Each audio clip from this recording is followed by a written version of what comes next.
यहाँ चाहिँ यस्तो रहेछ है।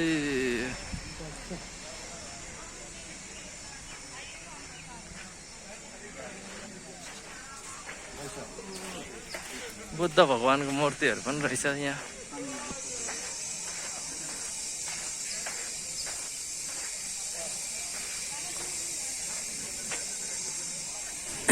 महाबलीपुरम प्राचीन मन्दिर रहेछ यहाँनिर। यहाँका कलाकारीहरू म यहाँ खिचेर हाल्ने प्रयास गर्दैछु। यस्तो रहेछ यहाँ हेर्नुहोस् है। यो एउटै ढुङ्गामा बनाएको हात्तीहरू हो।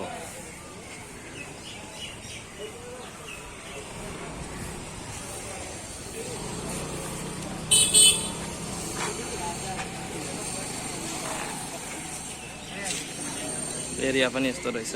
यहाँ सबै आउने साथीभाइहरू 15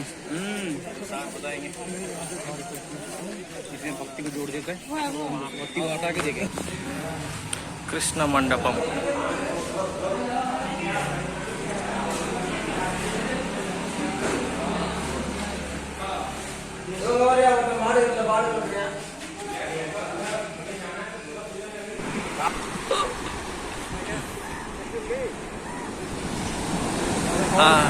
देखो देखो, यो चाहिँ मरिना बीच हो चेन्नईको।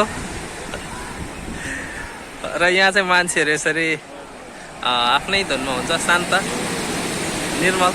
नदीको छाल चाहिँ यसरी आउँछ। अब विद्यार्थी मेरा साथीहरू पनि आउँदैछन्।